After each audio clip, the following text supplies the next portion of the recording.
Hi everyone, welcome back to my channel Irfan CFPS.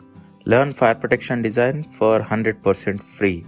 Today I am sharing the step-by-step procedure for CFPS recertification. Step 1. Open the browser and search. Open a browser here. I am using Google Chrome. In the search bar, type CFPS renewal and press enter. Click on the first NFPA.org link that appears. Recertification requirements. Log into NFPA certification platform. Just search for Start Your Application. Click on Start Your Application and it will prompt you to log in. Use the same email and password from your initial CFPS certification process. Once logged in, the NFPA online certification platform will open. On the left hand side, you will see the navigation menu. On the right hand side, you can find your certification details, which includes certified since, expiry date, certificate number, and any existing applications if started. Before proceeding, make sure you have no unpaid invoices. If any are pending, pay them first. Locate CFPS recertification and click on it. If you haven't started an application, you will see a Start Application button. Click it to begin. Since I have already started mine, it says not eligible to create a new application, but for you it will be available. Once opened, check the heading Recertification CFPS. On the right, the status will be pending. Once submitted, it changes to submitted. Now, follow the step-by-step instructions carefully. Next step would be entering work experience.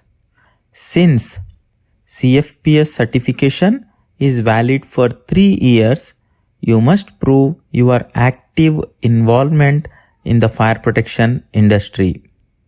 Click Add and select full-time or part-time work.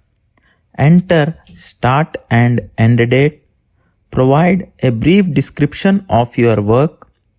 Upload your experience certificate. You will see how many points you earn based on your experience. You can add more certificates by clicking Add again. Click Save and Next to proceed. Next step, add additional certifications and memberships.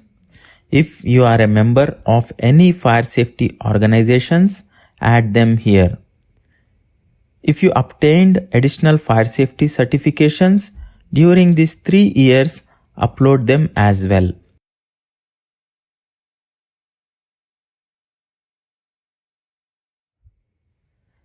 Next step would be professional development activities. You need at least 16 points from training or educational activities. If you took trainings on fire protection systems, enter those. Make sure all activities have documented proof attached.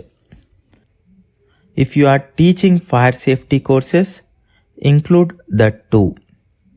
If you published any books, articles, or created educational content, add those with supporting documents. Final step would be to enter your name and date. Now check the application summary to see NFPA's required score versus your total score. If there is a cross mark in the status, you need to add more points. If you see a tick mark, you are ready to submit. Click Submit and that's it. Once your status changes to certified, you can download and print your CFPS certificate.